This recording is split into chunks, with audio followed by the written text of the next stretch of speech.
Get out of there right now. My husband shouted, and his voice sounded frantic over the phone. Immediately after, his childhood friend arrived at our house, holding a knife. He's mine. She said it with a smile, and I also chuckled, pointing toward the back. Right then, her scream echoed through the room. My name is Sandra. I'm currently 31 years old and pregnant with our first child. I met my husband, Mark, through a mutual friend, and we've been married for 3 years. I quit my job when I got pregnant, but I'm considering going back to work when the child is around preschool age. For now, I'm spending my days resting, hoping to have a happy and healthy pregnancy and delivery. Currently, we live in an apartment near my husband's parents' house. While we've thought about moving once the baby arrives, we're quite happy with the reasonable rent fee and its size here. Our relationship with my in-laws is decent, we maintain a moderate distance while building a good rapport. Although it's possible that they might change once the grandchild arrives, things seem fine for now. They've been considerate of my pregnancy, bringing me food that's gentle on expectant mothers. They always inform me before visiting and ask if I need anything, which I appreciate. We considered having the baby in my hometown, but it's a 2-hour train ride away. Since it would be hard for my husband to visit after work, we decided not to. My husband is very excited about the baby's arrival. He's been studying up on postpartum care, parenting, and everything related. Since my pregnancy was confirmed, he's been actively helping with household chores, and I'm also excited to see him become a great dad. Life near my in-laws has been relatively peaceful and calm. However, there's one issue. Living close to his hometown means he has many classmates and acquaintances. While that's generally fine, there's one problematic individual. That person is my husband's childhood friend, Hannah. Despite being called a childhood friend, she's actually older, 34 years old compared to my 32-year-old husband. She's like an older sister to him, and they remain close. However, I find her difficult to handle. When we were getting married, she even came to my in-laws' house and said, I know Mark better than anyone else. My in-laws' house is just 3 doors away from her parents' house, where she lives, so we frequently run into each other. When my husband is around, it's not so bad, but when we're alone, she starts sharing stories about his past that I haven't even asked her about. Mark used to cling to me all the time when we were kids. He said he'd marry me when he grew up. He hugged me and said he loved me. I realized she was trying to one-up me, and it's hard to distance myself because she's quite persistent. What's more, she is nasty because she suddenly barges into our house without contacting us. One weekend, we were getting ready to go out, and suddenly the doorbell rang and she came into our home without asking, saying, Hey guys. I've come to hang out. Since we live in an apartment, I can stop her from opening the entrance door, but since I answered the intercom, I couldn't just leave her there. If that is the case, I should not answer the door, but when I ignored her, to my surprise, she came in with the delivery person. I thought my heart would skip a beat when she suddenly rang the bell next to the front door. Then on the day she comes, we find ourselves drawn, willy-nilly, into drinking at home. Of course, I'm treated like a housekeeper. Could you buy some drinks and snacks, Sandra? Can you make something? I'm hungry. When my husband tries to stand up to get them, saying, I'll get some. She was completely drunk, clings to his arm, which made me startled, and she said, Don't leave me alone, Mark. You promised not to abandon me, remember? Have you forgotten? Her behavior towards him is clingy like that, and he even looks uncomfortable. You said you loved me, didn't you? After all, I've known him longer than your wife has. You should value your relationship with your childhood friend. When did I say that? She doesn't care even if he was left embarrassed. As expected of my husband. Don't show up at our place without letting us know first. However, it doesn't reach her ears either. One day, while walking near my in-laws' house with my husband, we coincidentally ran into Hannah's mother. We're a bit troubled. He explained, and her mother responded with a genuinely troubled expression, saying, We're troubled too. It seems she has trouble keeping jobs. If something bothers her, she quits immediately. Within a year, she quits job after job, and eventually, she's no longer considered for full-time positions. She reluctantly took part-time work, but that didn't last either. According to Hannah, My boss was rude to me. A junior colleague dared to boss me around. Despite being younger, they acted so cheeky because they're my seniors. for her, it's always the other person's fault. Also, I remember she said, That guy flirts with me. He has a partner, but he still makes passes at me. when she's drunk at our house, she gets nostalgic about her childhood with my husband, but what she talks about even more is how attractive herself is. Guys dig her and it bothers her apparently. Everyone says I'm pretty and young. She grins, but if you ask me, she looks her age. Her repeated comments are cringeworthy, making her seem older rather than younger. If I told her she shouldn't do that, then she'd probably think I was cynical or something. After all, she once said to me, I figured out why he didn't marry me. He had a bad taste. I look younger and prettier, have a great figure, and I'm smart. I don't know what made him think you were better than me, but he must prefer imperfect women over capable ones. Now I got it. I remember her being strangely convinced. Confident in herself, she believes that the reason she can't stick to the job is because of the environment around her. She is apparently a couch potato at her parents' house, saying, I'll become someone big in the future. I don't know how she can be big when she is like that, but she seems to have an unfounded confidence in herself. I wish you'd find a job soon, or find a good partner and get married. Hannah is in her mid-30s and her parents are quite old. Once my husband retires, we plan to sell our house and move to an apartment that is a decent size for us. It seems not easy to do what they plan to do with Hannah, and she sighed. Honestly, I also hope she moves out somewhere. Every time we visit my in-laws, her presence lingers, preventing my heart from resting. I'm not at ease because every time I come to my in-laws' house, her face flickers at me. Even when we went to my in-laws' house to let them know I got pregnant, she showed up.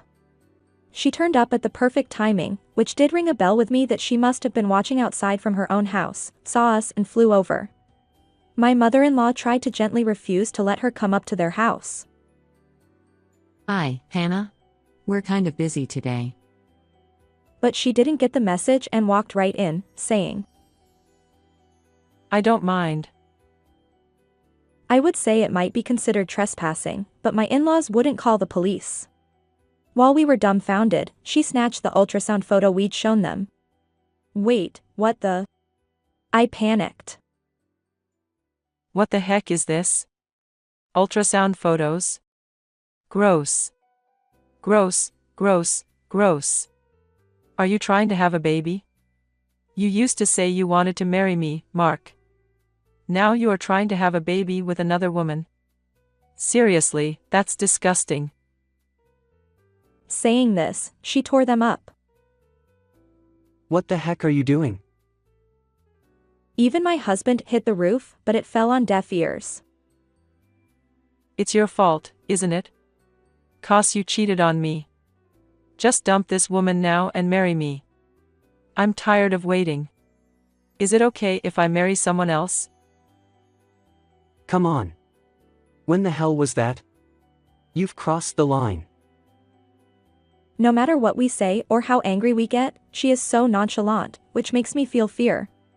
My in-laws are also at their wits' end. Apparently, they talked to Hannah's parents at a later date. Apologizing profusely, they bowed their heads. Hannah's uncontrollable behavior is affecting everyone around her, and now that I've entered the stable period of pregnancy, my husband suggested moving. We won't be able to raise our child in peace like this. I nodded as if I'm for it. If the baby arrives, she will most likely make sudden visits more often. There's even a risk she might harm our baby. She might even claim the child as hers. My husband is reasonably good-looking, and he is good at his job and his income is not bad. However, he's married and her obsession with him is terrifying. I avoid going outside alone because it feels unsafe. My husband or mother-in-law helps with shopping. For prenatal checkups, one of them always comes with me. I've got some peace with it, but basically I'm living as a shut-in. It makes me feel down. Now, I need a break. I said it, and pulled out my old work tools. I quit my job, but I still want to get my old job back one day. I occasionally practice with these tools to keep my skills sharp. Just as I was about to start, my husband called. He was at work, so I wondered what was wrong. He sounded frantic. Get out of there right now. What's going on? Hannah stormed into the office earlier and she asked if her husband was here. Her husband? She means you? Yeah, it's a pain to clear up misunderstandings when female staff and colleagues give weird looks. What was she there for? Today is her 35th birthday, apparently. Is it? She shouted she was waiting for me to propose to her, but she hasn't heard from me yet. What's going on? Oh my God. It must have been off-putting. I wonder where she is heading to. When I said that it wouldn't happen, then she yelled that the other woman must be annoying me. Then she stormed out of the office. What? The one she is talking about is... Definitely you, Sandra. She jumped into a taxi without listening to me. She's probably heading there now.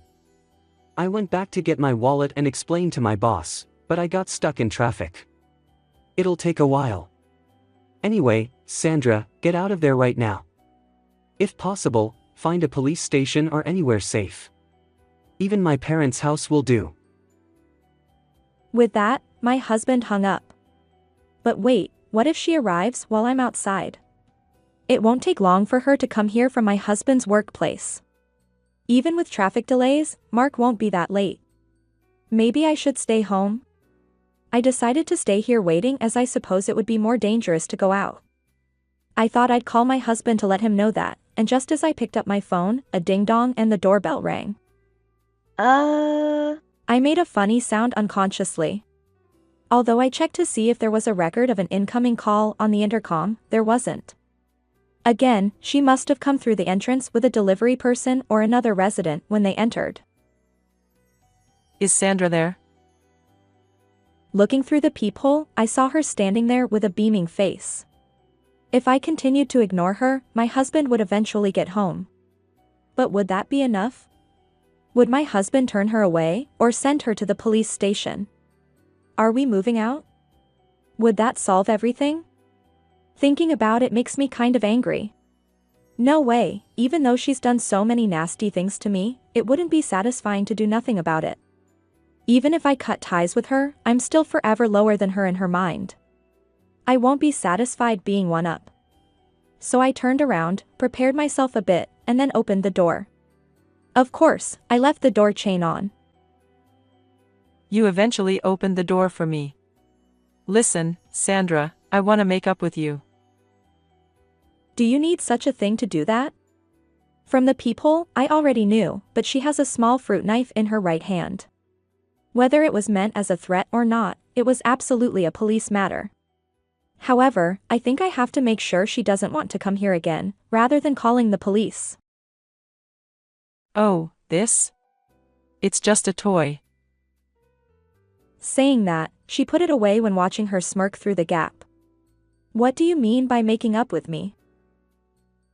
Well, you know what?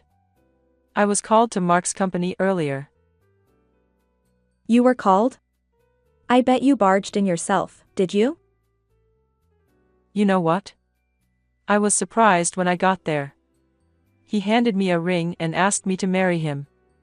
He is quite a catch to surprise me on my birthday. Seeing her excitement with blush, I thought her imagination had gone too far to say impressive. So he is mine. Although he got a bit lost and ended up cheating with you, I'm a woman with a big heart. No, I'm impressed that her imagination has gone so far that it has gone beyond amazing. However, I couldn't bear to hear any more. I removed the chain and slowly opened the door. I gradually came into her view. She was looking at me with a false smiling face, but right after she saw my entire body, her face turned pale and screamed. Eek, what's that outfit? Don't tell me that's someone's. Oh, it's just a little something. I said it, spreading my palms. Both hands were stained a deep red.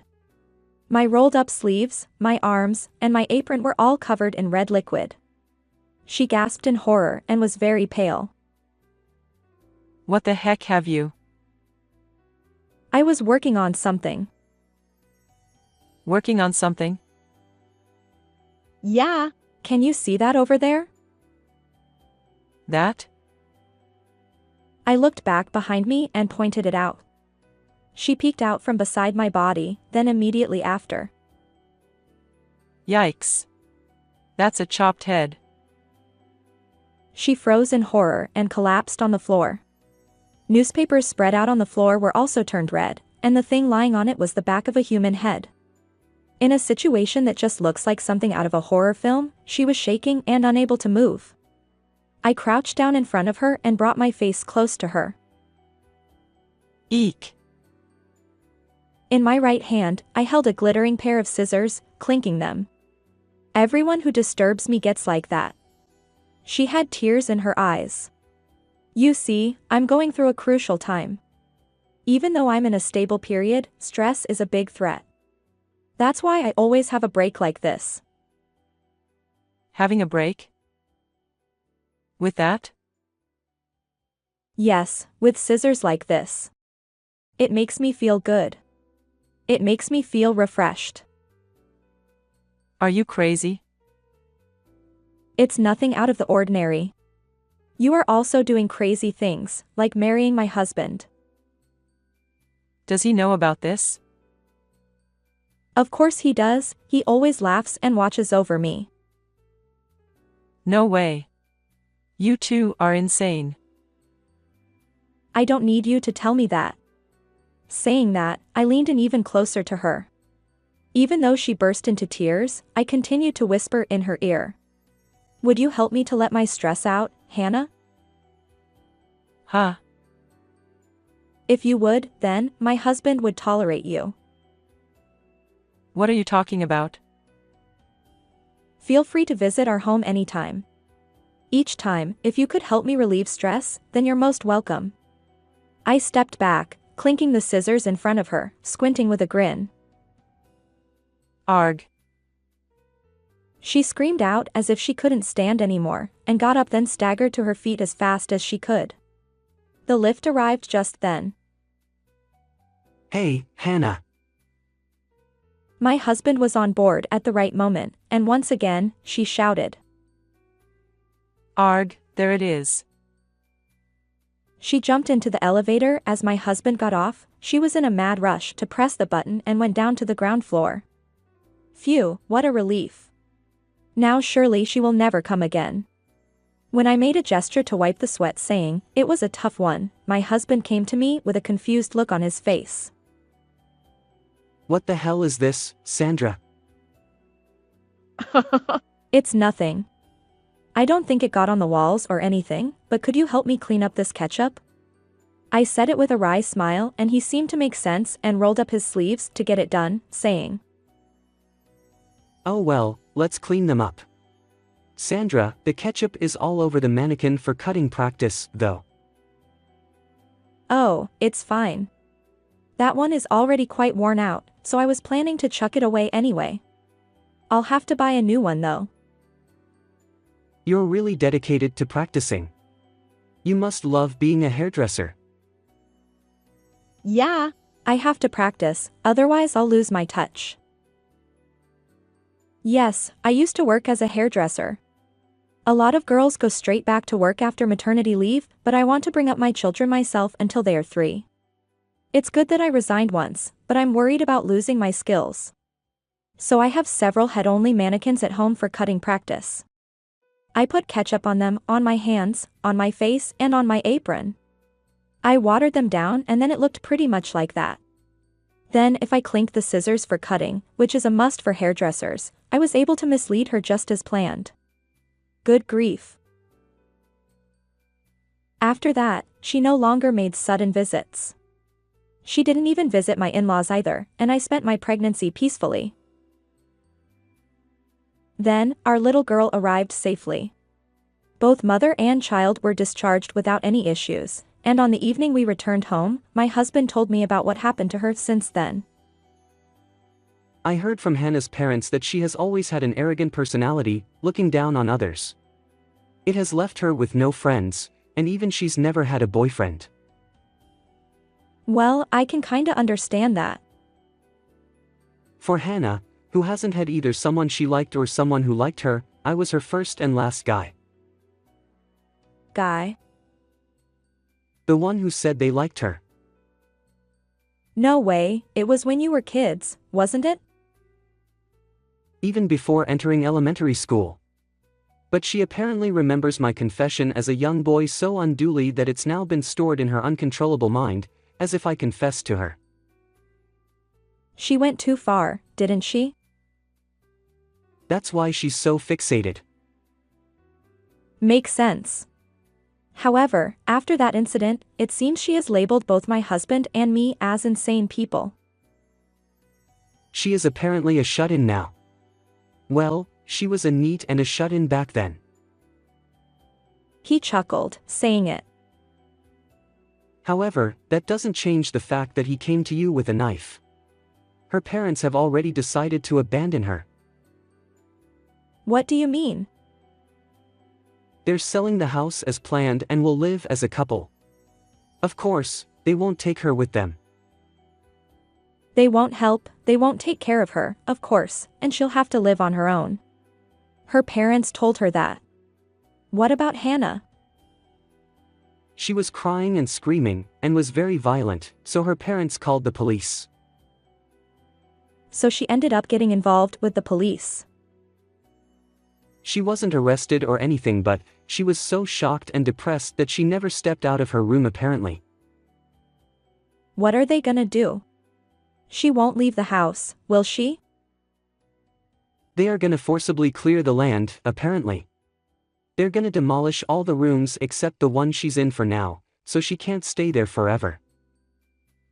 It's a weird picture to imagine that all that's left is her room and the rest is cleared out. Later, my in-laws who came to see the baby told me that Hannah's parents' house had been completely cleared out. So she has indeed left home. Her parents had moved out while she was a shut-in, and they hadn't even told her where they live now. They left her with a small amount of money showing their love to her for the last time. After that, she never worked again and kept barging in to borrow money from all over the place. She ended up getting involved with the police again, causing trouble involving her parents and other neighbors. Since then, we don't know where she is now. I got married by fate, but I don't think there's anything wrong with staying single either. However, she probably didn't want to be single, I guess. If that's the case, what's the point of not making an effort? She clung to her childhood friend of a husband, hoping to settle with someone who was close at hand. Perhaps that's the downfall of her life. I don't know where she is or what she's doing now, but she should broaden her horizons and learn about the world. The world is a big place. I hope you will have a lot of experience, sweetheart. I whispered to my peacefully sleeping daughter in my arms. How did you like this story? Please subscribe to the channel. See you in the next video.